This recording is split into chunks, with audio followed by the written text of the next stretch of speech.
Itinapon na parang basurang walang halaga sa gitna ng malakas na ulan. Ang pasasalamat ay pinalitan ng malupit na pag-uusig, habang ang mga batang itinuring kong tunay na anak ay nagmamakaawa sa takot. Habang humahalakak ang babaeng ahas sa tagumpay, ang aking puso ay nadudurog sa bawat patak ng luha. Ako si Dalisay, at ito ang aking pagbangon. Sino ang mas karapat-dapat? Ang nagluwal sa yaman o ang nag-alay ng buhay sa hirap? You're just a parasite, Dalisay. Isang hampas lupang nagpapanggap na ina dahil desperado kang kumapit sa yaman ni Rafaelo.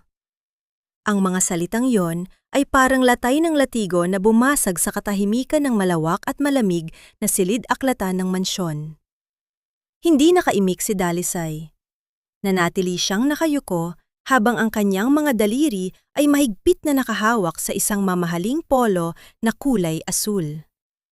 Iyon ang paboritong suot ni Rafaelo sa trabaho, at napansin ni Dalisay kaninang umaga na may isang butones na malapit ng matanggal. Sa halip na ibigay sa ibang katulong, minabuti niyang siya na mismo ang magtahi nito. Maingat ang bawat tusok niya ng karayom, puno ng pagmamahal at malasakit.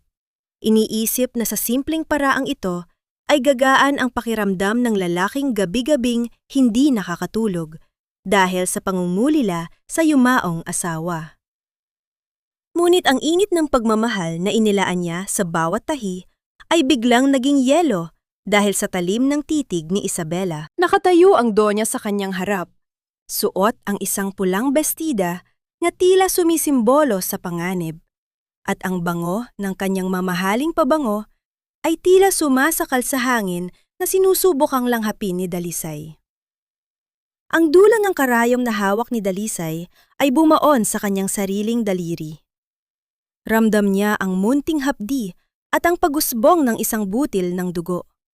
Ngunit mas masakit ang kirot na nagmumula sa kanyang dibdib. Bakit ang pag-ibig na walang hinihintay na kapalit ay siyang laging tinakamadaling paghinalaan? Isabela, stop it! Ang boses na iyon ay galing sa pintuan. Pumasok si Rafaelo. Ang kanyang tindig ay matikas, ngunit ang kanyang mga mata ay bakas ang pagod at kalituhan. Sa isang sandali, umasa si Dalisay. Umasa siyang lalapit ito sa kanya, kukunin ang kanyang nanginginig na kamay at sasabihing, alam niya ang tunay niyang katapatan. Ngunit nanatiling malayo ang distansya ni Rafaelo. Rafa, look at her! Patuloy ni Isabela. Ang boses ay naging malambing, ngunit may halong lason.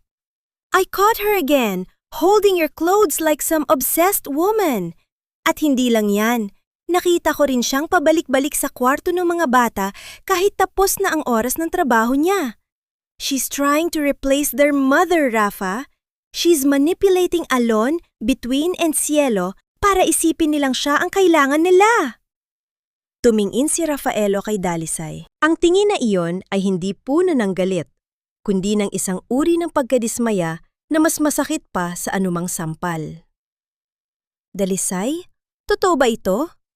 Sinabi ko na sa'yo, ang trabaho mo rito ay pang-alagaan ang kaayusan ng bahay, hindi ang pakialaman ang emosyon ng aking mga anak. Sir, ang mga bata po, umiiyak sila kagabi dahil sa bangungot. Wala po kayo kaya pinuntahan ko sila. Enough! Putol ni Isabela. You're making excuses. Alam nating lahat na kaya mo lang ginagawa yan para mapalapit kay Rafaelo. Isang mahirap na tagalalawigan na gustong maging senyora sa isang gabi. Nakakasuka ang ambisyon mo. Nabitawan ni Dalisay ang polo.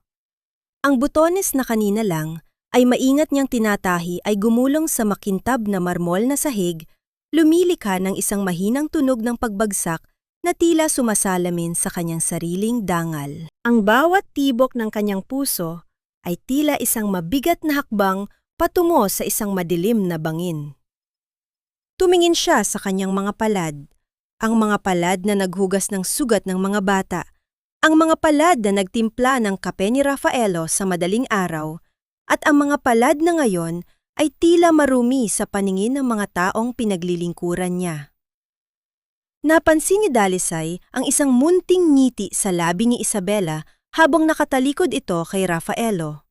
Isang ngiti ng tagumpay. Alam ni Isabela na ang bawat salitang binitawan niya ay tumatagos sa puso ni Rafaelo, na ang bawat kasinungalingan ay nagiging katotohanan dahil sa sobrang pagod ng lalaki. Isang huling pagkakataon, Dalisay, sabi ni Rafaelo. Ang boses ay malamig na tila hanging galing sa sementeryo. Huwag mo hintayin na mawalan ako ng tiwala ng tuluyan. Get back to work. Hindi nakasagot si Dalisay. Lumabas si Rafaelo kasunod si Isabela na muling yumakap sa braso ng lalaki na tila isang ahas na dahan-dahang pumupulupot sa kanyang biktima. Naiwan si Dalisay sa gitna ng silid. Ang tanging kasama ay ang anino ng kanyang sariling pighati. Inabot niya ang polo sa sahig. Pinahid niya ang munting mansa ng dugo sa tela gamit ang kanyang laylayan. Tinitiyak na hindi madudumihan ang pag-aari ni Rafaelo kahit na ang sarili niyang mundo ay nadumihan na ng mga maling paratang. Bakit ang kabutihan ay kailangang dumaan sa apoy ng pag-uusig? Hanggang kailan kayang tiisin ng isang pusong nagmamahal ang bigat ng isang kasinungalingan? Habang papalabas siya ng silid, nakita niya si Lolo Bert, ang matandang tagapang-alaga ng mansyon, na nakatayo sa isang madilim na sulok. Ang kanyang mga mata na malabo na dahil sa katandaan ay tila nakatitig sa kawalan, ngunit ang kanyang pandinig ay matalas pa rin. Huminto si Dalisay at sa isang mahinang tinig, bumulong ang matanda. Ang mga lihim na ibinabaon sa dilim-hiha ay laging humahanap ng paraan para huminga. Mag-ingat ka dahil hindi lahat ng nakikita ng mata ay totoo at hindi lahat ng naririnig ng tenga ay tapat. Kinabahan si Dalisay. Ano ang ibig sabihin ng matanda? Bago pa siya makapantanong, mabilis na lumakad palayo si Lolo Bert, dala ang isang misteryong tila mas mabigat pa sa mansyong iyon. Nagtungo si Dalisay sa kusina, ngunit bago pa siya makarating doon, nakita niyang nakabukas ang pinto ng kwarto ni Isabela. May narinig siyang mahinang kalasing ng mga bote. Sumilip siya ng bahagya at nakita ang donya na may hinahalo sa isang baso ng gatas, isang puting pulbos na hindi niya pamilyar. Para ito sa mga bata, narinig niyang bulong ni Isabela sa kanyang sarili, habang ang isang nakakakilabot na tawa ay kumawala sa kanyang mga labi. Matulog kayo ng mahimbing mga munting hadlang para wala nang manghimasok sa plano namin ni Mama. Nanigas ang buong katawan ni Dalisay. Ang kanyang hininga ay tila tumigil. Hindi lang siya ang nanganganib, pati ang mga batang itinuturing niyang buhay ay nasa gitna na ng isang malupit na patibong. Sa mundong ito ng malalaki at matatayog na pader, ang tanging sandigan ng mga musmos na bata ay ang aking mga bisig na walang ibang kayamanan kundi wagas na pag-ibig. Ngunit paano kung ang mismong mga bisig na ito ay iginigapos na ng takot at kawalang kapangyarihan? Pagkatapos ng masakit na enkwentro sa silid-aklatan, mabigat ang bawat hakbang ni Dalisay patungo sa nursery ng mga bata. Ang mansyon ay tila naging isang dambuhalang kabaong na yari sa ginto at marmol. Nagniningning sa labas, ngunit may amoy ng pagkabulok sa loob. Natagpuan niya ang magkakapatid na Alon, Bituin at Cielo na nagtatago sa ilalim ng kanilang kama. Ang kanilang mga maliliit na katawan ay nanginginig sa takot na tila mga kuting na nakakita ng halimaw. Dahan-dahang lumuhod si Dalisay sa malamig na sahig. Hindi niya inalintana ang dumi o ang kirot sa kanyang mga tuhod. Inabot niya ang kamay ni Cielo, ang bunsong palaging may sakit. Halina kayo mga anak, wala na ang masamang panaginip. Narito na si Ate Dalisay. Isa-isang lumabas ang mga bata. Ang kanilang mga mata ay namumula sa pag-iyak. Ate, ayaw po namin kay Mami Isabela, bulong ni Bituin habang mahigpit na yumayakap sa leeg ni Dalisay. Ang boses niya po, parang matalim na kutsilyo kapag wala si Daddy. Pinilit ni Dalisay ng gumiti, kahit na ang sarili niyang puso ay nadudurog. Pinaupo niya sila sa kama at sinimulan ang pagkukwento tungkol sa buwan at sa 3 munting bituin. Ang kanyang boses ay tila isang malambot na kumot na bumabalot sa kanilang takot. Isang himig na naglalayong itaboy ang anumang dilim na bumabalot sa mansyong iyon. Ngunit sa kalagitnaan ng kanyang pagkukwento, narinig niya ang ritmikong pagtama ng matitigas na takong sa labas ng pinto. Isang tunog na tila martilyo na nagpapako sa kanyang kaba. Bumukas ang pinto at pumasok si Isabela. Dala ang isang tray na may 3 baso ng gatas. Ang kanyang mukha ay nababalot ng isang mapanlinlang na ngiti, ang uri ng ngiti na ginagamit ng mga mangkukulam sa mga kwentong pambata. "How sweet!" wika ni Isabela. Ang kanyang tono ay puno ng sarkasmo. Kaya pala hindi sila matutututong maging disiplinado dahil sa mga kwento mong walang katuturan. "Now, move aside. It's time for their vitamins." Napansin ni Dalisay ang gatas. Ito ang gatas na nakita niyang may hinalong puting pulbos kanina. "Ma'am, kakatapos lang po nilang kumain. Baka po pwedeng mamaya na lang?" Pagmamakaawa ni Dalisay, ang kanyang boses ay pilit na pinatatatag. Hindi siya pinansin ni Isabela. Sa halip, marahas niyang hinila si Cielo at pilit na ipinainom ang gatas. "Inumin mo ito, bata, kung ayaw mong mapagalitan ng daddy mo. This will make you sleep. Make you healthy." Pinanood ni Dalisay ang bawat paglagok ni Cielo. Nakikita niya ang pagkunot ng noo ng bata dahil sa kakaibang lasa ng gatas. Pagkatapos ni Cielo, si Alon at Bituin naman ang sapilitang pinainom. Sa loob lamang ng ilang minuto, napansin ni Dalisay ang unti-unting pagbabago. Ang masisiglang mata ng mga bata ay naging lito at mapungay. Ang kanilang mga munting ulo ay tila bumibigat hanggang sa isa-isa silang bumagsak sa kanilang mga unan. Ang kanilang paghinga ay naging mabigat at hindi normal. Eksaktong pumasok si Rafaelo sa silid, nakita niya si Isabela na maingat na kinukumutan ang mga bata, habang si Dalisay ay nakatayo lamang sa tabi, tila walang ginagawa. "Si Rafa?" bulong ni Isabela habang hinahaplos ang buhok ni Cielo. Ang kailangan lang nila ay kaunting disiplina at tamang bitamina. "Look how peaceful they are now. Hindi tulad noong si Dalisay lang ang nag-aalaga. Palagi silang naglilikot at sumisigaw." Tumingin si Rafaelo sa kanyang mga anak. May bahid ng pag-aalinlangan sa kanyang mga mata. Ngunit nang makita ang tila mahimbing na tulog ng mga bata, napalitan ito ng pasasalamat. "Salamat, Isabela. I appreciate you taking charge of their health. Dalisay, sana ay tularan mo ang malasakit ni Isabela. Hindi sapat ang paglalaro lang." Gusto ni Dalisay na sumigaw. Gusto niyang sabihin ang katahimikang yon ay hindi kapayapaan, kundi bunga ng lason. Ngunit nang magtama ang paningin nila ni Isabela, nakita niya ang babala sa mga mata ng dunya. Isagbanta na kapag nagsalita siya, hindi lang trabaho ang mawawala sa kanya, kundi ang pagkakataong maprotektahan ang mga bata. Nang lumabas ang magkasintahan, naiwan si Dalisay. Lumapit siya kay Cielo at hinawakan ang noo ng bata. Malamig ang balat nito at may mga butil ng pawis. Ang kanyang puso ay kumabog ng mabilis. Kailangan niyang makahanap ng ebidensya. Dali-dali siyang pumunta sa kusina habang ang lahat ay abala sa paghahanda para sa hapunan. Hinalugog niya ang basurahan sa likod ng mansyon. Hindi inaalintana ang masangsang na amoy at ang dumi na kumakapit sa kanyang mga kuko. Sa ilalim ng mga tirang pagkain at nabasag na salamin, nahanap niya ang isang maliit na botelya. Wala itong label, ngunit may natitira pang kaunting puting pulbos sa loob. Ang kanyang mga kamay ay nanginginig habang hawak ang botelyang iyon. Ito na ang katotohanan. Ito ang magliligtas sa mga bata.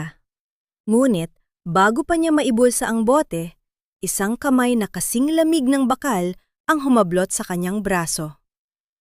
Ang kuko ni Isabela ay bumaon sa balat ni Dalisay, nag-iiwan ng mga mapupulang marka. Anong sa tingin mo ang ginagawa mo sa basurahan ko, Dalisay? Ang boses ni Isabela ay bumulong ng napakalapit sa kanyang tenga, puno ng pot at pagbabanta. Naghanap ka ba ng paraan para sirain ako? O naghanap ka lang ng susunod mong kakainin? Hindi makagalaw si Dalisay. Ang bote ay nasa loob pa rin ng kanyang palad, nakatago sa ilalim ng kanyang mga daliri. Ang bawat segundo ay tila 1 taon ng paghihirap. Bitiwan niyo po ako, Ma'am Isabela. Naglilinis lang po ako rito. Ang tinig ni Dalisay ay nanginginig, hindi dahil sa takot para sa sarili, kundi dahil sa maliit na botelyang nakatago sa kanyang palad. Ramdam niya ang talim ng mga kuko ni Isabela na bumaon sa kanyang balat, isang hapdi na tila unti-unting lumalason sa kanyang sistema. Isang mapait na tawa ang kumawala sa mga labi ni Isabela. Naglilinis? O naghahanap ng mapapakinabangan? Ganyan ba talaga kayong mga mahihirap? Pati basura, pinagdidiskitahan nyo? Marahas niyang binitawan ang braso ni Dalisay dahilan upang mapaatras ang dalaga. Sa kabutihang palad, nagawa ni Dalisay na mabilis na isilid ang botelya sa bulsa ng kanyang uniforme bago pa ito mapansin ng donya.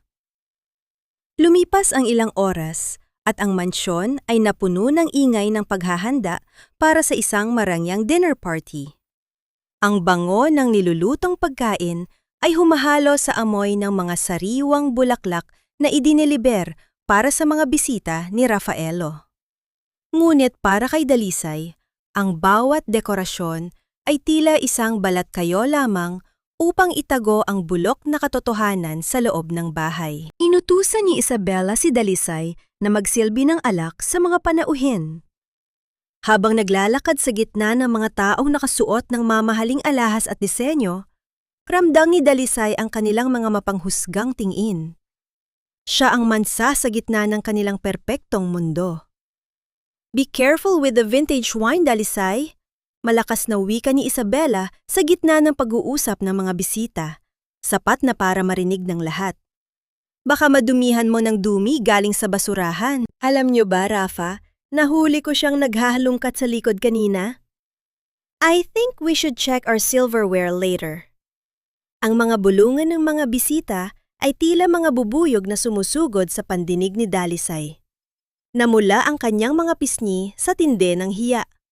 Tumiin siya kay Rafaelo, umaasang makakakita ng kahit kaunting pagtatanggol, ngunit nakita niyang nakatuon ang pansin ng lalaki sa kanyang baso, ang kanyang panga ay mahigpit na nakatikom. May bakas ng awa sa mga mata ni Rafaelo, ngunit mas nangingibabaw ang pagod at ang pagnanais na iwasan ang anumang eksena sa harap ng kanyang mga kasosyo sa negosyo. Sa isang pagkakataon, habang naglalakad si Dalisay patungo sa kusina, dala ang mga bakanting baso, hinarangan siya ni Lolo Bert sa madilim na pasilyo. Ang matanda ay tila isang estatwa na gawa sa ukit na kahoy, matatag at puno ng karunungan. Iha, bulong ng matanda. Ang kanyang boses ay tila kaluskos ng mga tuyong dahon. Mag-ingat ka sa pagdating ni Aling Nenita. Ang ina ay hindi nalalayo sa bunga. Ang utang na loob na hinihingi nila ay may kapalit na hindi kayang bayaran ng kahit anong halaga. Bago pa makapagtanong si Dalisay, narinig niya ang malakas na boses ng isang babae sa bukana ng mansyon. Isang babaeng may makapal na kolorete sa mukha at suot ang mga alahas na halatang hindi kanya. Si Aling Nenita, ang ina ni Isabela. Ang kanyang pagdating ay tila isang bagyo na nagdadala ng mas malalim na gulo. Bumalik si Dalisay sa main hall upang iligpit ang mga gamit sa isang sulok, malapit sa kinalalagyan ng isang antigong florera na gawa sa asul at puting porselana. Iyon ang tanging alaala na naiwan ng yumaong asawa ni Rafaelo, isang bagay na itinuturing niyang sagrado. Nakita ni Dalisay si Isabela na papalapit sa kanya. Ang mga mata nito ay naniningkit sa galit nang mapansin ang munting interaksyon ni Rafaelo at Dalisay kanina. Habang nagpapanggap na inaayos ang kanyang buhok sa harap ng salamin, sila Johnny Isabela na bungguin ang lamesang kinatatayuan ng florera. Ang tunog ng pagbasag ng porselana ay umalingaw-ngaw sa buong mansyon, na tila isang hiyaw ng isang kaluluwang nagdurusa. Ang mga pira-pirasong asul at puti ay nagkalat sa paanan ni Dalisay. "Oh my God! Dalisay, what did you do?" Sigaw ni Isabela. Ang kanyang boses ay puno ng pekeng gulat at pighati. "Rafa! Ang plurera ni Elena! Binasag niya!" Mabilis na lumapit si Rafaelo. Nang makita ang mga basag na piraso ng alaala ng kanyang asawa, ang kanyang muka ay namutla bago naging kulay ng nagniningas na galit. Tumingin siya kay Dalisay. Ang kanyang mga mata ay puno ng sakit na tila muling namatayan. I didn't do it, sir!" Panginginig na wika ni Dalisay, habang ang mga luha ay nagsisimulang pumatak sa kanyang mga pisngi. "Hindi ko po hinawakan!" "Liar!" muling sigaw ni Isabela, habang nakaturo ang kanyang daliri sa nanginginig na dalaga. "I saw you! Sinadya mo ito dahil galit ka sa akin kanina." Tumitig si Rafaelo kay Dalisay. Ang bawat segundo ng kanyang katahimikan ay tila isang hatol ng kamatayan para sa puso ng dalaga. Sa kanyang bulsa, ramdam ni Dalisay ang bigat ng botelyang nakuha niya sa basura, ang tanging ebidensya na hawak niya. Ngunit sa pagkakataong ito, tila mas mabilis na gumagalaw ang kamandag ng kasinungalingan kaysa sa katotohanan. Ang hapdi ng mga salitang binitiwan ni Rafaelo kagabi ay tila isang sugat na ayaw maghilom. Sa bawat pagpikit ng aking mga mata, nakikita ko ang basag na porselana sa sahig. Isang simbolo ng aking nadurog na danggal sa loob ng mansyong ito. Ngunit sa kabila ng lahat, kailangan kong bumangon. Hindi para sa aking sarili, kundi para sa tatlong munting anghel na unti-unti nang nawawalan ng ningning ang mga mata. Madaling araw pa lamang ay nasa kusina na si Dalisay. Ang tanghing naririnig sa silid ay ang banayad na pagkayas niya sa niyog at ang mahinang pag-agos ng tubig sa gripo. Naisipan niyang gumawa ng bibingka. Naalala niya ang turo ng kanyang ina, na ang pagkain ay hindi lamang pampabusog ng tiyan, kundi panggamot din sa pusong sugatan. Inilatag niya ang mga dahon ng saging sa ibabaw ng yanera. Ang bango nito ay dahan-dahang humahalimuyak sa hangin. Pilit na itinataboy ang amoy ng lason at kasinungalingan na namumugad sa bahay. Habang hinihintay nga maluto ang kakanin, bumaba ang mga bata. Ang kanilang mga hakbang ay mabigat at walang sigla. Bakas pa rin ang epekto ng gamot na ipinainom ni Isabela kagabi. Ngunit nang maamoy nila ang sariwang bibingka, tila nagkaroon ng kaunting buhay ang kanilang mga mukha. "Ate Dalisay, ang bango po!" bulong ni Bituin habang kumakapit sa laylayan ng kanyang apron. "Para sa inyo ito, mga anak. Espesyal ito dahil puno ito ng pagmamahal," sagot ni Dalisay, pilit na itinatago ang lungkot sa kanyang tinig. Sa gitna ng kanilang munting salu-salo, pumasok si Rafaelo. Hindi siya nakasuot ng barong o suit. Tila kakarating lang niya mula sa isang hindi mapakaling pagtulog. Huminto siya ng maamoy ang bibingka. Ang kanyang ekspresyon ay biglang lumambot, isang bagay na bihirang makita ni Dalisay. "That smell! It reminds me of my mother!" wika ni Rafaelo. Ang kanyang boses ay tila isang bulong mula sa nakaraan. Lumapit siya at kumuha ng isang piraso. Nang matikman niya ang tamis at linamnam ng kakanin, tila panandaliang nawala ang pader na nakapagitan sa kanila. "You made this, Dalisay?" "Opo, sir. Sabi niyo po kasi noon, gusto niyo ng pagkaing probinsya." Mahinhin na sagot ng dalaga. Nagtama ang kanilang mga paningin. Sa loob ng ilang sandali, tila nakita ni Dalisay ang lalaking minahal niya. Hindi ang milyonaryong mapanghusga, kundi ang isang taong nangungulila rin sa tunay na tahanan. Ang init ng paligid ay hindi lamang mula sa kalan, kundi mula sa isang tensyong hindi maipaliwanag. Ngunit ang kapayapaang iyon ay biglang binuwag na isang boses na kasing talim ng basag na salamin. How touching! Isang breakfast club para sa mga biktima ng kahirapan? Pumasok si Isabela kasama ang kanyang ina, si Aling Nanita. Ang matanda ay nakasuot ng isang kupas na ngunit magarbo pa ring bestida. Ang kanyang mga mata ay tila laging naghahanap ng bagay na pwedeng nakawin. Rafa darling, bakit ka kumakain ng ganyang basura? Asik ni Isabela, sabay hablot sa bibingka mula sa kamay ni Rafaelo at itinapon ito sa lababo. I ordered catering for breakfast. Hindi natin kailangan ng pagkain panlalawigan dito. At ikaw, babae? Hinarap ni Aling Nanita si Dalisay. Ang kanyang hintuturo ay muntik nang tumama sa ilong ng dalaga. Huwag mong dinadaan sa pakitang tao ang pananatili mo rito. Alam kong pera lang ang habol mo kay Rafaelo. Ang mga katulad mong galing sa putikan, hindi dapat humahalo sa ginto. Mama, stop it! Kunwaring pag-awat ni Isabela, pero may ngisi sa kanyang mga labi. Rafa, pasensya ka na kay Mama.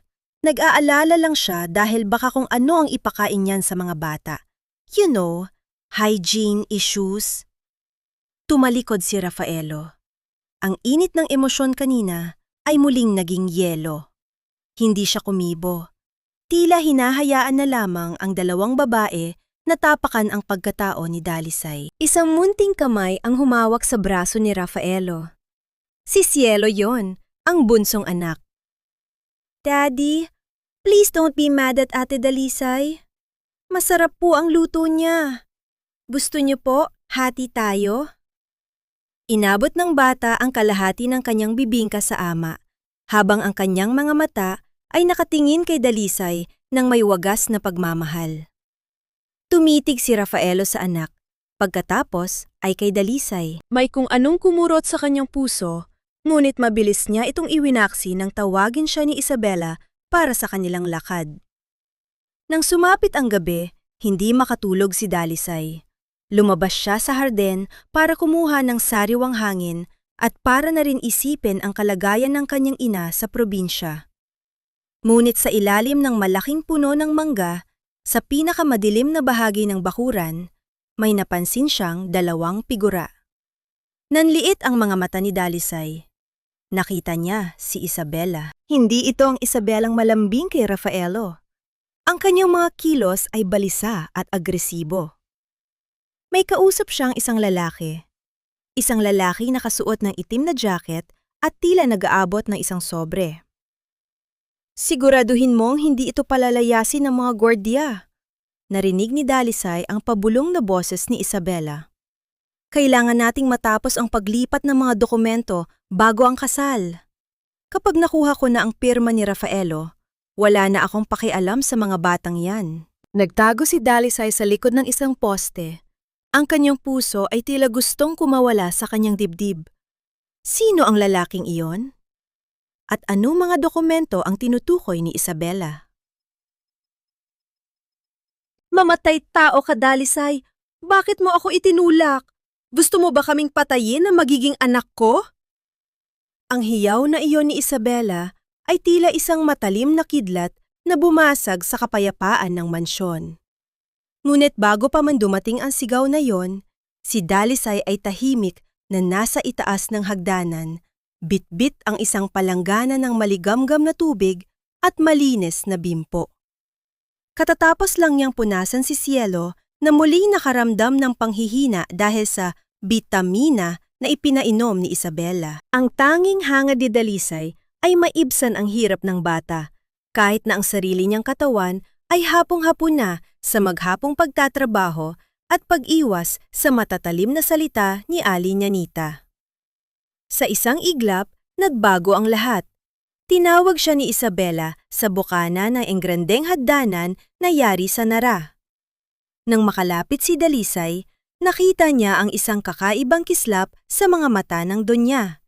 Isang kislap ng wagas na kasamaan. Akala mo ba ay mananalo ka sa akin, Dalisay? Bulong ni Isabela, sapat lang para marinig ng dalaga. Panoorin mo kung paano kita dudurugin ng tuluyan. Bago pa man makasagot si Dalisay, Narinig nila ang pagbukas ng malaking pinto sa ibaba. Dumating na si Rafaelo. Sa bilis ng pangyayari, biglang hinawakan ni Isabela ang sariling balikat at marahas na itinapon ang kanyang katawan pababa sa mga baitang ng hagdanan. Ang bawat pagtama ng kanyang katawan sa matigas na kahoy ay lumika ng isang nakakangilong tunog ng pagbagsak, hanggang sa humantong siya sa paanan ni Rafaelo, duguwang ang no at tila walang malay. Naniga si Dalisay sa itaas. Ang palangga ng hawak niya ay nalaglag, at ang tubig ay umagos sa mga baitang, tila mga luhang hindi mapigil. Ang kanyang mga kamay ay nanginginig, at ang kanyang hininga ay tila nabaon sa kanyang lalamunan. "Isabela!" Isang malakas na sigaw ang kumawala kay Rafaelo. Mabilis niyang binuhat ang walang malay na kasintahan. Tumingala siya sa itaas ng hagdanan at doon niya nakita si Dalisay, namumutla, pawisan at tila isang kriminal na nahuli sa gitna ng krimen. "Sir, hindi ko po siya hinawakan. Kusa po siyang..." Ang boses ni Dalisay ay halos hindi lumabas, tila isang mahinang kaluskos sa gitna ng bagyo. "Hayop ka, Dalisay!" Ang boses ni Rafaelo ay umalingaw-ngaw sa buong mansyon, puno ng pot na hindi pa nararanasan ni Dalisay kailanman. Nakita ko kung paano mo siya tiningnan bago siya nahulog. Wala ka na bang puso? Pati ang buhay ng babaeng pakakasalan ko, pinagtangkaan mo?" "Rafa, ang baby natin." Kunwaring nagkamalay si Isabela, ang kanyang boses ay nanginginig sa sakit. "Itinulak niya ako." Sabi niya, "Kailangan kong mawala para siya ang maging reyna dito." Ang kasinungalingang iyon ay tila isang lason na direktang pumasok sa puso ni Rafaelo. Tumayo siya, bitbit si Isabela, at ang kanyang mga mata ay naging kulay ng nagniningas na apoy. "Get out, Dalisay! Umalis ka sa pamamahay ko ngayon din, bago ko pa mamakalimutan na babae ka at maipakulong kita." "Sir, parang awa niyo na. Pakinggan niyo po ako." Lumuhod si Dalisay sa tuktok ng hagdanan. Ang kanyang mga luha ay bumabasa sa malamig na kahoy. "Ang mga bata po, sino ang mag-aalaga sa kanila? Panganib po si Isabela sa kanila." "Huwag mong banggitin ang pangalan ng mga anak ko," sigaw ni Rafaelo. Ang kanyang panga ay mahigpit na nakatikom. "You're a monster, Dalisay. Isang lobo na nagsuot ng balat ng tupa para makuha ang tiwala ko." "Guards! Kaladkarin ang babaeng ito palabas! Nayon din!" Pumasok ang mga gwardya at marahas na hinawakan ang mga braso ni Dalisay. Habang kinakaladkad siya pababa, nakita niya si Cielo na nakatayo sa pintuan ng kanyang kwarto, umiiyak at tinatawag ang kanyang pangalan. Ang munting kamay ng bata ay pilit na umaabot kay Dalisay, ngunit mabilis itong hinablot ni Aling Nanita at marahas itong hinablot ni Aling Nanita at tinakpan ng bibig ng bata upang hindi makahiyaw. Ang mga mata ni Cielo ay nananatiling nakatitig kay Dalisay, puno ng pagsusumamo at takot na tila isang ibon na nahulog sa kuko ng isang lawin. "Sir Rafaelo, ang mga anak niyo, please, huwag niyo silang iwan sa kanya. Isang demonyo si Isabela!" Pagsusumamo ni Dalisay habang pilit na kumakawala sa mahigpit na pagkakahawak ng mga gwardiya. Ang kanyang mga tuhod ay kumakaladkad sa sahig at ang kanyang mga kuko ay pilit na kumakapit sa bawat sulok ng muebles, nag-iiwan ng mga gasgas na tila mga sugat sa kanyang sariling puso. Ngunit tinalikuran na siya ni Rafaelo. Ang huling nakita ni Dalisay bago siya tuluyang mailabas sa malaking pinto ay ang malamig at walang pakialam na likod ng lalaking lihim niyang minahal. Sa bawat hakbang ni Rafaelo palayo, tila unti-unti ring binubura ang lahat ng pinagsamahan nila. Ang mga gabi ng pagbabantay sa mga bata, ang mga niting palihim nilang ipinagpapalit, at ang munting pag-asang binuo ni Dalisay sa kanyang isipan. Itinulak siya ng mga gwardiya palabas ng malaking tarangkahan ng mansyon. Ang malakas na tunog ng pagbangga ng bakal na pinto ay umalingaw-ngaw sa buong kalsada, isang tunog na naghudyat ng katapusan ng kanyang buhay sa loob ng tahanang itinuring niyang sarili. Naiwan si Dalisay sa gitna ng papalakas na ulan sa lungsod ng Quezon. Ang kanyang manipis na uniporme ay basang-basa na, dumidikit sa kanyang nanginginig na katawan. Ang bawat patak ng ulan ay tila mga karayom na tumutusok sa kanyang balat. Ngunit ang lamig ng panahon ay wala pang kalahati sa lamig na nararamdaman niya sa loob ng kanyang dibdib. Wala siyang pera, wala siyang masisilungan, at ang kanyang tanghing dala ay ang munting bag na naglalaman ng kanyang iilang kagamitan. Habang nakatayo sa ilalim ng madilim na langit, naramdaman ni Dalisay ang isang matigas na bagay sa loob ng kanyang bulsa. Ang maliit na botelya ng gamot, ang tanging ebidensya ng kataksilan ni Isabela. Mahigpit niya itong hinawakan. Ang kanyang mga kuko ay nagkukulay puti sa tindi ng kapet. Ito na lamang ang tanging alas niya para iligtas ang mga bata.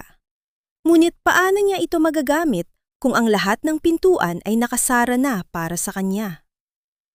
Tumingala siya sa bintana ng nursery sa ikalawang palapag. Sa gitna ng dilim at hagupit ng ulan, nakita niya ang isang aninong mabilis na gumagalaw. Si Cielo.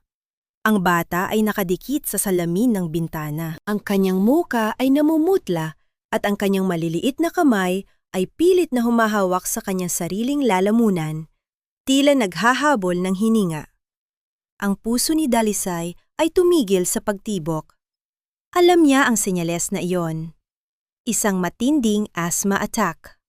Mula sa likuran ng bata, dahan-dahang lumitaw ang mukha ni Isabela.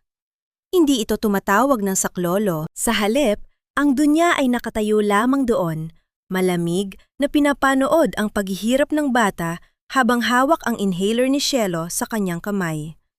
Ang inhaler na dapat sana ay nagliligtas sa buhay ng musmos. "Cielo!" sigaw ni Dalisay.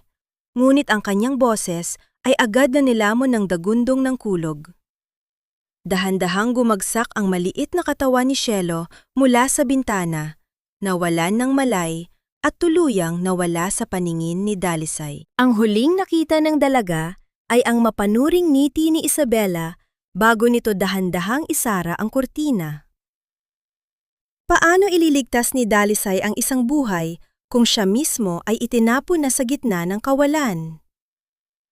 Hindi ang lamig ng ulan ang pumapatay sa akin, kundi ang alaala ng mga mata ni Cielo na unti-unting pumipikit habang wala akong magawa. Ang bawat patak ng ulan sa kalsada ng Quezon City ay tila mga bumubagsak na pako sa kabaong ng dangal ni Dalisay. Sa labas ng dambuhalang tarangkahan ng mansyon, nakatayo ang dalaga, yakap ang kanyang maliit na bag na luma at kupas. Ang kanyang manipis na uniporme ay dumidikit sa kanyang nanginginig na balat at ang bawat bugso ng hangin ay tila isang sampal na nagpapaalala sa kanya na siya ay isa lamang basahan na itinapon matapos pakinabangan. Tumingala si Dalisay sa bintana ng ikalawang palapag. Kahit malabo ang kanyang paningin dahil sa pinaghalong ulan at luha, naririnig niya sa kanyang isipan ang hiyaw ng mga bata. Ang mga munting palad na bumubugbog sa salamin, ang mga boses na tumatawag sa kanyang pangalan. Ang lahat ng iyon ay unti-unting nilalamon ng hagupit ng bagyo. Ang pinakamasakit sa lahat ay ang huling sulyap niya kay Cielo. Ang bata ay tila isang kandilang nauupos, nawawalan ng hininga sa kamay ng isang babaeng walang kaluluwa. "Patawarin niyo ako, mga anak." "Patawarin niyo si ate!" bulong ni Dalisay. Ang kanyang boses ay napaos na sa kakahiyaw. Nagsimulang maglakad si Dalisay palayo sa mansyon. Ang kanyang mga tsinelas ay nabaon sa malapot na putik ng kalsada, ngunit hindi niya ito inalintana. Ang bawat hakbang ay tila isang paglayo sa langit at paglusong sa impyerno. Sa gitna ng dilim, ang tanging nagbibigay ng liwanag ay ang mga kidlat na gumuguhit sa langit, nagpapakita ng isang lusod na tila walang pakialam sa kanyang pighati. Habang binabaybay ang daan, patungo sa kanilang barong-barong sa gilid ng riles, ang kanyang isipan ay pabalik-balik kay Rafaelo. Bakit ang lalaking nagturo sa kanya kung paano muling magtiwala ay siya ring lalaking bumasag sa kanyang puso? Ang galit sa mga mata ni Rafaelo ay tila isang apoy na tumupok sa lahat ng kanyang mga pangarap. Pagdating sa kanilang munting dampa, sinalubong siya ng amoy ng kahirapan. Ang amoy ng basang kahoy, tumutulong bubong, at ang masangsang na hangin ng estero. Sa loob, nakahiga ang kanyang ina sa isang manipis na banig. Ang paghinga nito ay galing sa ilalim ng dibdib, mabigat at puno ng plema. Ang bawat ubo ng kanyang ina ay tila isang paalala na wala siyang pambili ng gamot dahil wala na siyang trabaho. Naupo si Dalisay sa isang sulok, binuksan ang kanyang bag para kumuha ng tuyong damit. Ngunit sa gitna ng kanyang mga kagamitan, may isang bagay na hindi dapat naroroon. Isang munting tsinelas na kulay, asul. Tsinelas iyon ni Alon. Marahil ay naisama ito nung mabilis niyang isilid ang kanyang mga gamit kanina. Dahan-dahang hinaplos ni Dalisay ang munting tsinelas. Naramdaman niya ang gaspang ng swelas nito na huling tumapak sa loob ng mansyon. Sa sandaling iyon, ang lahat ng pader ng kanyang katatagan ay tuluyang gumuho. Niyakap niya ang tsinelas sa kanyang dibdib at doon ay humugulgol siya ng walang tunog. Isang iyak na nagmumula sa kaibuturan ng kanyang kaluluwa. Isang iyak na nagtatanong kung bakit ang mundong ito ay sadyang malupit sa mga taong wala namang ibang hangad kundi ang magmahal ng tapat. Huwag kang mag-alala, Alon. Bituin, cielo. Bulong niya sa dilim habang ang ulan ay patuloy na bumubugbog sa kanilang bubong na yari sa pinagtagpi-tagping yero. Hindi ko kayo pababayaan. Kahit anong mangyari, hahanap ako ng paraan para mailigtas kayo. Sa kalagitnaan ng kanyang pagiyak, isang kakaibang liwanag ang tumama sa mga bitak ng kanilang dingding na tabla. Ang liwanag ay nagmumula sa labas, matalim at tila hinahanap ang kanilang munting tahanan. Narinig ni Dalisay ang dahan-dahang pag-ikot ng mga gulong sa basang lupa at ang unti-unting paghinto ng isang makina. Isang maranyang sasakyan ang huminto sa tapat ng kanilang dampa. Ang mga ilaw nito ay tila mga mata ng isang higante na nakatitig sa gitna ng kadiliman. Bumukas ang pinto ng sasakyan at isang bota ang tumapak sa putikan. Nanigas si Dalisay. Sino ang pupunta sa ganitong lugar sa gitna ng malakas na ulan? Sino ang nakakaalam kung nasaan siya? Ang kadiliman ay hindi hadlang para makita ang katotohanan, dahil ang puso ay may sariling mga mata na hindi kayang linlangin ng anumang ginto. Dahan-dahang binuksan ni Dalisay ang pintuan ng kanilang dampa. Ang bawat pag-atungal ng kalawang na bisagra ay tila isang hiyaw ng babala sa gitna ng hating gabi. Inaasahan niyang mga gwardiya ni Rafaelo ang naroon upang tuluyan siyang itaboy. Ngunit ang bumadya sa kanyang paningin ay ang anyo ni Lolo Bert. Ang matanda ay nakatayo sa putikan, hawak ang isang tungkod na yari sa nara, habang ang ulan ay dahan-dahang tumitila. Kahit bulag ang kanyang mga mata, ang kanyang tindig ay tila isang matibay na muog na hindi matitinag ng anumang unos. Lolo Bert, bakit po kayo nareto? Mapapahamak po kayo! Bulong ni Dalisay habang mabilis na inaalalayan ang matanda sa loob ng kanilang munting tahanan. Ija, ang katahimikan sa mansyon ay mas nakakatakot kaysa sa bagyong ito. Ang boses ng matanda ay tila isang malalim na galing sa ilalim ng lupa. Dinala ako rito ng aking driver dahil hindi na kaya ng aking konsensya ang manahimik. Si Cielo, isinugod siya sa ospital kanina. Sabi ni Isabela, hindi raw niya nahanap ang inhaler sa gitna ng gulo. Nabitawan ni Dalisay ang basong hawak niya. Ang tubig ay kumalat sa sahig, tila mga luhang walang hanggan. Alam ko po, Lolo. Nakita ko. Nakita ko si Isabela na hawak ang inhaler habang nahihirapan ng bata. Sinadya niya yun!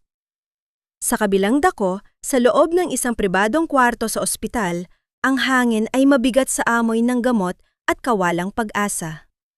Nakaupo si Rafaelo sa tabi ng kama ni Cielo. Ang kanyang mga kamay ay nakatakip sa kanyang muka. Ang kanyang 3 anak, ang kanyang buhay, ay tila mga anino na lamang ng dati nilang sigla. Si Alon at Bituin ay nakaupo sa isang sulok, hindi kumikibo, hindi nagsasalita. Sila ay naging mga buhay na rebulto mula nang mawala si Dalisay. Ang kanilang selective mutism ay isang silent protest laban sa kalupitan ng mundong kanilang kinagisnan. Pumasok si Isabela. Suot ang isang mamahaling itim na bestida na tila siya ay nasa isang fashion show imbes na sa ospital. Rafa, darling, you need to rest. Let the nurses handle this. Sinasabi ko naman sa'yo, mahina talaga ang baga ng batang yan. It's not your fault, and it's certainly not mine. Hindi ko na sila maintindihan, Isabela. Boses ni Rafaelo ay basag, puno ng pagsisisi. Simula nung umalis si Dalisay, tila dinala niya ang kaluluwa ng bahay na ito. Ang mga bata, parang hindi na sila ang mga anak ko. Isang mabilis na kislap ng inis ang dumaan sa mukha ni Isabela. Dalisay na naman? Rafa, muntik na tayong mawalan ng anak dahil sa kanya. She's the reason why the kids are traumatized. Huwag mo nang babanggitin ang pangalan ng babaeng yan. Nang lumabas si Isabela para sumagot ng tawag, hindi niya alam na si Lolo Bert na nakabalik na pala sa ospital ay nakatayo sa dilim ng pasilyo.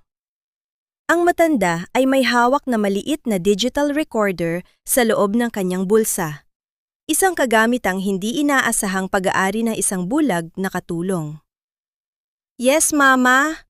Narinig ni Lolo Bert ang pabulong na boses ni Isabela sa kabilang linya. Everything is under control. Konting tiis na lang. Kapag nagpakasal na kami ni Rafaelo sa susunod na buwan, itatapon na natin ang mga batang yan sa isang boarding school sa Switzerland. Doon, hindi na natin kailangang makita ang mga pagmumukha nila. At ang pera? Mapupunta sa atin ang lahat ng trust fund ni Elena. Ang bawat salita ni Isabela ay tila isang lason na itinatanim sa recorder.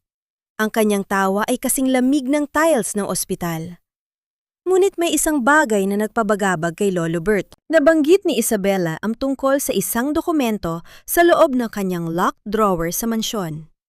Isang dokumento na magpapatunay na hindi si Rafaelo ang may hawak ng kapangyarihan sa kumpanya, kundi ang mga bata sa sandaling sumapit sila sa tamang edad. Balisa si Dalisay sa loob ng kanilang dampa. Hindi siya pwedeng manatili na lamang na naghihintay. Kung kailangang gapangin niya ang kalsada patungo sa ospital, gagawin niya. Ngunit paano siya lalapit kung ang bawat hakbang niya ay binabantayan ng put ni Rafaelo? Habang ang ulan ay patuloy na tumutulo mula sa butas na bubong, may napansin si Dalisay sa ilalim ng banig ng kanyang ina. Isang lumang susi na may nakaukit na letrang E. Ang susi ni Elena, ang yumaong asawa ni Rafaelo. Paano ito napunta sa kanyang ina? May mga bagay na hindi nabibili ng salapi at may mga katotohanang mas maliwanag pa sa sikat ng araw kahit na pilitin nating ipikit ang ating mga mata sa gitna ng kadiliman. Sa loob ng tahimik at tila ba namatayan na nursery sa mansyon, nakaupo si Rafaelo sa gilid ng kama ni Cielo. Ang bawat sulok ng silid ay nagpapaalala sa kanya ng kawalan. Sa ilalim ng malambot na una ng bata, may napansin siyang isang maliit na kwaderno na may kupas na pabalat. Nang buksan niya ito, tila bumagsak ang isang dambuhalang pader sa kanyang dibdib. Ang bawat pahina ay puno ng masinsing sulat kamay ni Dalisay. Si Cielo, Ayaw niya ng malamig na gatas sa madaling araw. Sumasakit ang kanyang tiyan. Si Bituin, kailangang bukas ang munting ilaw dahil natatakot siya sa mga anino. Si Alon, huwag mong piliting magsalita kapag malungkot. Hawakan mo lang ang kanyang kamay at mararamdaman niyang hindi siya nag-iisa. May mga listahan din ng mga pagkain na bawal sa kanila, ang mga oras ng kanilang pag-inom ng tubig, at ang mga kwentong paborito nilang pakinggan bago matulog. Sa dulo ng kwaderno, may isang maikling sulat. Sir Rafaelo, ang mga bata ay hindi kailangan ng mamahaling laruan. Ang kailangan nila ay ang iyong oras at yakap. Sila ang tanging kayamanan na hindi kailanman mananakaw sa iyo. Sa sandaling yon, tila biniyak ang puso ni Rafaelo ng isang matalim na pagsisisi. Naalala niya ang mukha ni Isabela nang tanungin niya ito tungkol sa gamot ni Cielo. Ang donya ay walang naisagot kundi ang paninisi sa mga nurse. Napagtanto ni Rafaelo na ang babaeng balak niyang pakasalan ay isang estranjero sa sarili niyang mga anak. Samantalang, ang babaeng itinapo niya sa putikan ang siyang tunay na nakakaalam ng tibok ng kanilang mga puso. Hindi nag-atubili si Rafaelo. Sa gitna ng gabi, pinaandar niya ang kanyang sasakyan patungo sa lugar na huling binanggit ni Lolo Bert. Ang maranyang sasakyan ay dumaan sa makikipot na eskinita ng isang maralitang komunidad kung saan ang amoy ng estero at basura ay nanunuot sa bintana. Ang mga gulong ay pilit na kumakapit sa madulas na putik hanggang sa huminto siya sa tapat ng isang barong-barong na tila anumang oras ay guguho. Mula sa labas, sa siwang ng dingding na yari sa tagpi-tagping kahoy, nakita niya si Dalisay. Nakaupo ang dalaga sa sahig. Hawak ang isang basang bimpo habang maingat na pinupunasan ang noo ng kanyang may sakit na ina. Ang bawat kilos ni Dalisay ay puno ng lambing at respeto, sa kabila ng pagod na bakas sa kanyang namumutlang mukha. Dito ay nakita ni Rafaelo ang tunay na kahulugan ng karangalan. Hindi sa ningning ng diamante, kundi sa tibay ng isang anak na hindi sumusuko sa gitna ng hirap. Dahan-dahang kumatok si Rafaelo. Nang bumukas ang pinto, ang gulat sa mga mata ni Dalisay ay napalitan ng isang malamig at matigas na panindigan. Bakit po kayo narito, sir? Wala na po rito ang plorerang basag. Wala na rin po rito ang katulong na pwedeng pagbintangan. Ang boses ni Dalisay ay mahinahon, ngunit bawat salita ay may dalang bigat ng hinanakit. Dalisay, I found the notebook. Wika ni Rafaelo. Ang kanyang tinig ay nangiinig sa pagsisisi. Bakit mo ito iniwan? Tumingin ng diretso si Dalisay sa mga mata ng lalaki. Iniwan ko yon dahil yan lang ang tanging maibibigay ko na hindi nyo kayang bilhin ng inyong milyon-milyong pera. Yan ang pagmamahal na hindi nyo nakita dahil mas pinili niyang maniwala sa mga kasinungalingang masarap pakinggan. Patawarin mo ako, Dalisay. Nagkamali ako. Ang bulag ko. Lumapit si Rafaelo. Ang kanyang kamay ay pilit na umaabot sa dalaga, ngunit umatras si Dalisay. Ang tawad po ay hindi parang damit na isusuot mo lang kapag gusto mong maging malinis ang tingin ng iba sa'yo. Sagot ni Dalisay habang tinitignan ang kanyang ina. Umalis na po kayo. Mas kailangan ko ang katahimikan kaysa sa inyong mga salita. Sa gitna ng tensyon at sakit sa pagitan ng dalawa, biglang tumunog ang telepono sa bulsa ni Rafaelo. Ang tunog nito ay tila isang babala sa gitna ng gabi. Nang sagutin niya ang tawag, ang kanyang mukha ay biglang nawalan ng kulay. Ang kanyang mga kamay ay nagsimulang manginig nang marinig ang boses ng doktor mula sa ospital. Sir Rafaelo, kailangan niyo pong pumunta rito ngayon din.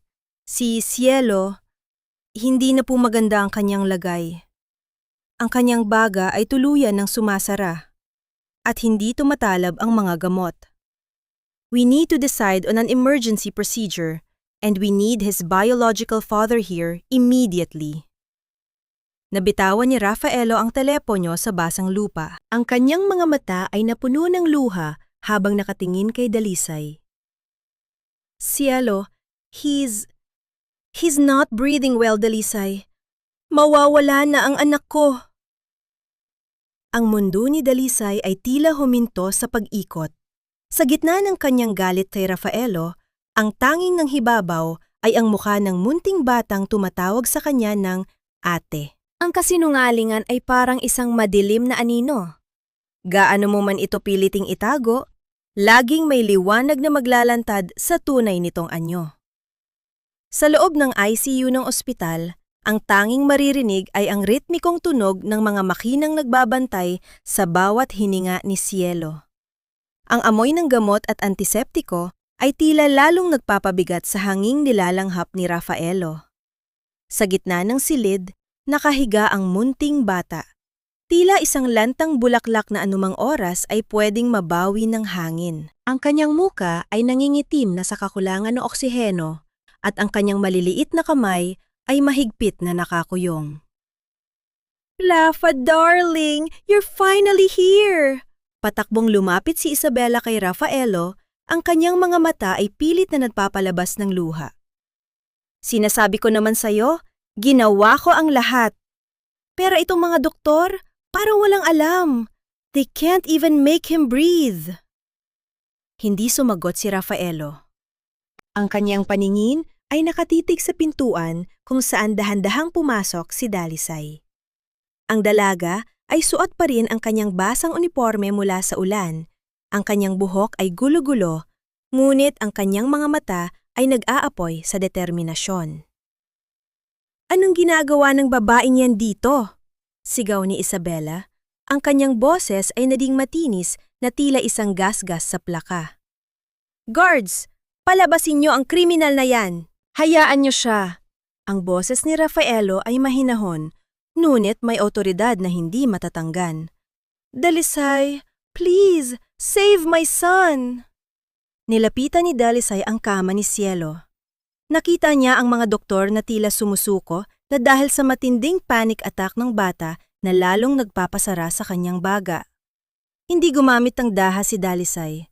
Sa halip, hinawakan niya ang munting kamay ni Cielo at idinikit ito sa kanyang pisngi. Dahan-dahan niyang sinimulang awitin ang oyayi na laging nagpapatahimik sa bata sa gitna ng gabi. Cielo, narito na si ate. Huminga ka ng dahan-dahan, anak. Isipin mo ang kwento natin tungkol sa buwan. Ang buwan na laging nagbabantay sa'yo. Tila isang himala ang nangyari. Ang mabilis at magulong tibok ng puso ni Cielo sa monitor ay dahan-dahang naging regular. Ang nanginhinig na katawan ng bata ay unti-unting lumambot. Ang oksiheno sa kanyang dugo ay nagsimulang tumaas. Nakita ng mga doktor ang pagkakataon at mabilis na naibigay ang kailangang gamot na kanina ay hindi tumatalab dahil sa sobrang takot ng bata. Habang nagaganap ang himalang ito, bumukas ang pinto ng kwarto. Pumasok si Lolo Bert, bit-bit ang isang maliit na kagamitan. Sa likod niya ay ang mga pulis at si Aling Nenita na tila balisa at nanginginig sa takot. Hindi na kailangan ng mas marami pang dula-dulaan, Isabela, wika ni Lolo Bert. Pinindot niya ang recorder at ang buong silid ay napuno ng boses ni Isabela. Ang kanyang plano na itapon ang mga bata, ang kanyang pag-amin na kinuha niya ang inhaler ni Cielo, at ang kanyang tunay na pakay sa kayamanan ni Rafaelo. It's not true! Fake yan! Inimbento lang yan ng bulag na yan! Hiyaw ni Isabela. Ang kanyang mukha ay namumula na sa galit at takot. Hindi na ako magsisinungaling para sa'yo, Isabela. Biglang sumigaw si Aling Nenita habang itinuturo ang sariling anak. Siyang may kasalanan, Sir Rafaelo. Siya ang nag-utos sa akin na itago ang mga dokumento. Huwag niyo po akong isama sa kulungan. Siya ang utak ng lahat. Ang pagtataksil ng sariling ina ang naging huling pako sa kabaong ni Isabela. Nanlambot ang kanyang mga tuhod at napaupo siya sa malamig na sahig ng ospital. Wala na ang maskara ng kagandahan. Ang tanging naiwan ay ang hitsura ng isang babaeng nilamon ng sarili niyang kasakiman. Lumapit si Rafaelo kay Isabela. Walang galit sa kanyang mukha, kundi isang malalim na pagkadiri. Ipinagkatiwala ko sa iyo ang buhay ng mga anak ko, pero mas masahol ka pa sa hayop. Isang tango lang ni Rafaelo sa mga pulis at mabilis na nilapitan si Isabela upang pusasan. Dalisay, I'm so sorry, wika ni Rafaelo habang nakatingin sa dalagang hindi pa rin binibitawan ang kamay ni Cielo. Hindi sapat ang salitang patawad para sa lahat ng ginawa ko. Ngunit hindi siya pinansin ni Dalisay. Ang tanging mahalaga sa kanya ay ang dahan-dahang pagmulat ng mga mata ni Cielo. Ang bata ay tumingin sa kanya at sa isang napakahinang tinig, bumulong ito. Mami? Dalisay? Nabitawan ni Dalisay ang isang malalim na hininga at ang mga luhang kanina pa niya tinitiis ay tuluyan ng umagos. Hindi dahil sa sakit, kundi dahil sa wakas, ang kanyang mga anak ay ligtas na. Ngunit sa likod ng tagumpay na ito, isang tanong ang nananatili sa puso ni Dalisay. May puwang pa ba para sa pag-ibig sa gitna ng mga sugat na idinulot ng nakaraan? Ang sugat sa balat ay madaling maghilom, ngunit ang sugat sa kaluluwa ay nangangailangan ng wagas na pag-ibig upang muling mabuo. Sa loob ng isang tahimik na silid sa ospital, ang sikat ng umaga ay dahan-dahang gumagapang sa puting kumot na bumabalot kay Dalisay. Ang dalaga ay mahimbing na natutulog. Ang kanyang mukha ay bakas pa rin ang hapon ng nakaraang gabi. Matapos ang tensyon sa ICU at ang pagkakaaresto kay Isabela, ang katawan ni Dalisay ay tuluyang bumigay dahil sa pagod, puyat at emosyonal na pasanin. Sa tabi ng kanyang higaan, nakaupo si Rafaelo. Hindi siya umalis sa tabi ng dalaga kahit isang minuto. Ang kanyang mga mata ay nakatitig sa mga palad ni Dalisay, mga palad na may mga kalyo sa pagtatrabaho, mga palad na may bakas na mga kalmot ni Isabela, at mga palad na nagligtas sa buhay ng kanyang anak. Dahan-dahang hinawakan ni Rafaelo ang dulo ng mga daliri ni Dalisay. Ang kanyang hawak ay kasing ingat ng paghawak sa isang mamahaling kristal na ayaw niyang muling mabasag. Patawarin mo ako, Dalisay, bulong ni Rafaelo. Ang kanyang boses ay tila isang panalanghing puno ng pagsisisi. Naging bulag ako sa ningning ng maling akala at hindi ko nakita ang tunay na ginto sa harap ko. Kung bibigyan mo ako ng pagkakataon, igugugol ko ang buong buhay ko para pawiin ang bawat luhang idinulat ko sa iyo. Dahan-dahang nagmulat ng mata si Dalisay. Ang unang bumungad sa kanya ay ang mukha ni Rafaelo na puno ng pagsusumamo. Hindi siya agad nagsalita. Naramdaman niya ang init ng kamay ng lalaki. Isang init na matagal niyang kinailangan. Ngunit natutunan niyang iwasan dahil sa takot. Sir, ang mga bata? Ang unang tanong ni Dalisay. Ang kanyang boses ay paos at mahina. Sila ang dahilan kung bakit ako narito, sagot ni Rafaelo. Sa isang senyas niya, bumukas ang pinto ng silid nang walang ingay. Pumasok ang tatlong bata, sina Alon, Bituin at Cielo. Ang kanilang mga mukha ay hindi na maputla. Mayroon na itong kulay ng pag-asa. Sabay-sabay na lumapit ang tatlo sa higaan ni Dalisay. Mami Dalisay! Ang sabay-sabay nilang tawag, ang mga boses ay tila mga kampanang naghahatid ng balita ng kapayapaan. Yumakap sila sa dalaga, ang kanilang mga munting ulo ay isinandal sa kanyang balikat. Si Cielo, na ngayon ay maayos na ang paghinga, ay hinalikan ang pisingi ni Dalisay. Huwag na po kayong aalis, Mommy, bulong ni Cielo.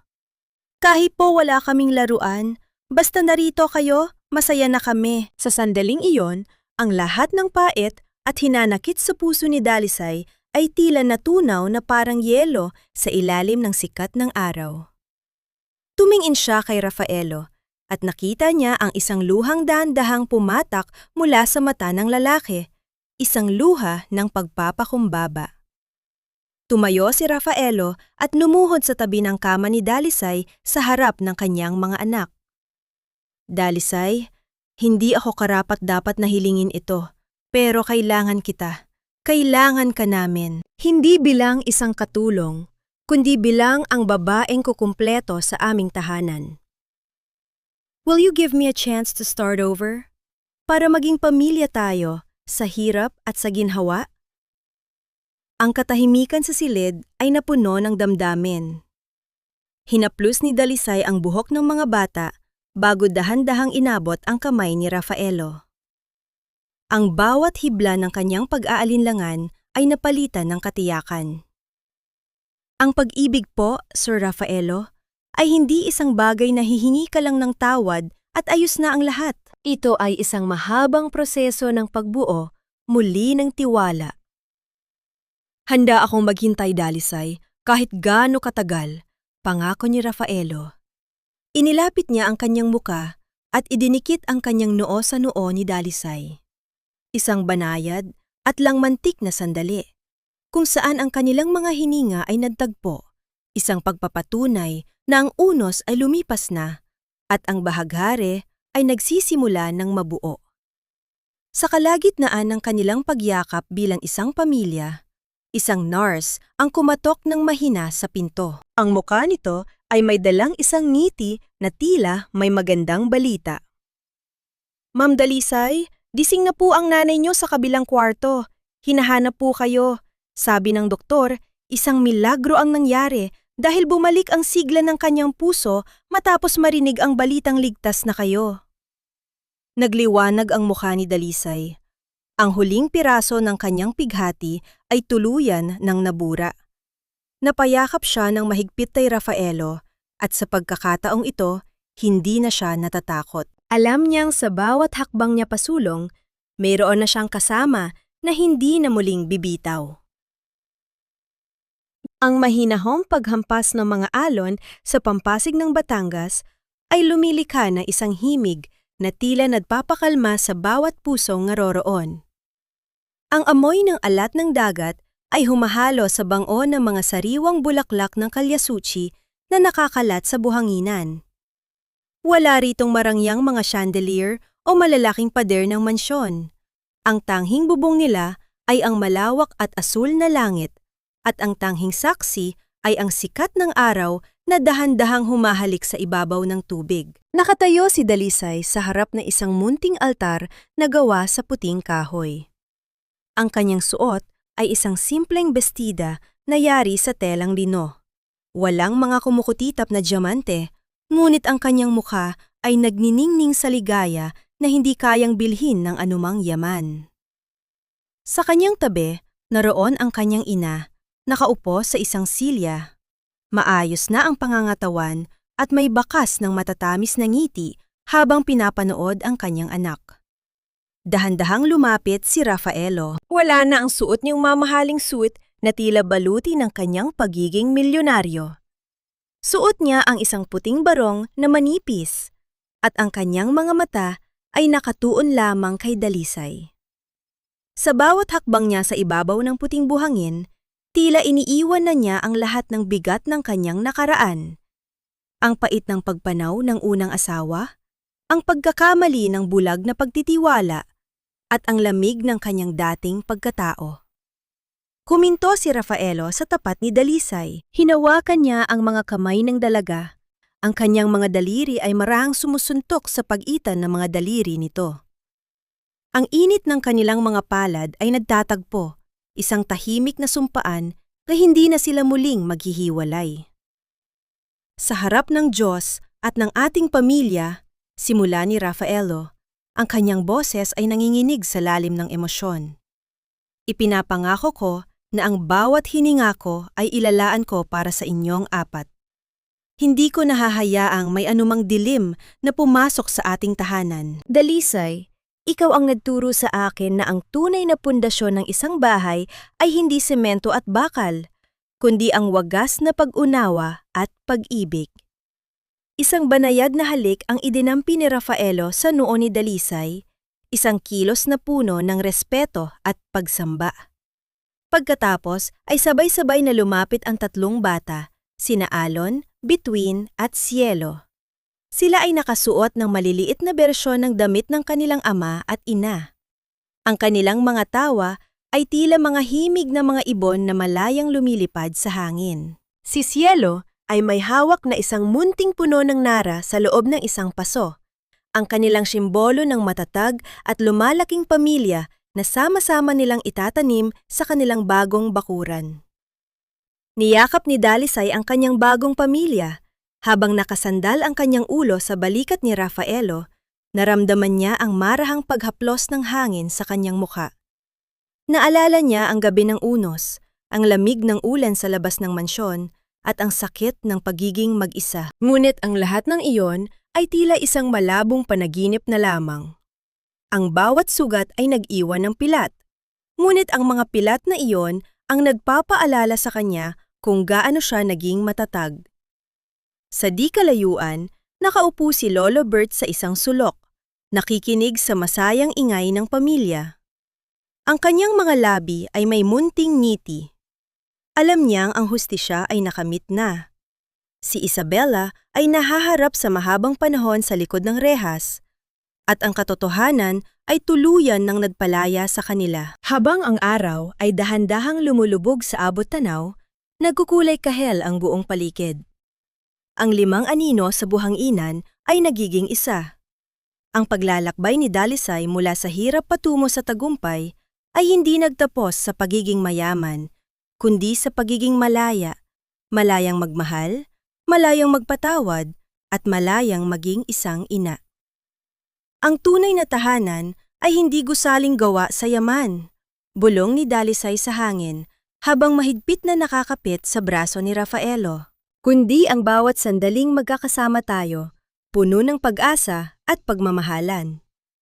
At sa gitna ng katahimikan ng dapit hapon, ang kanilang bagong buhay ay dahan-dahang nagsimula, isang pahinang isinulat sa tinta ng katapatan at tinapos sa selyo ng walang hanggang pasasalamat. Ang kwento ni Dalisay at Rafaelo ay hindi lamang nagtatapos sa isang matamis na pangako, kundi sa pagpapatunay na ang pag-ibig na dumaan sa apoy ng pagsubok ay siyang pinakamatibay at pinakatapat sa lahat.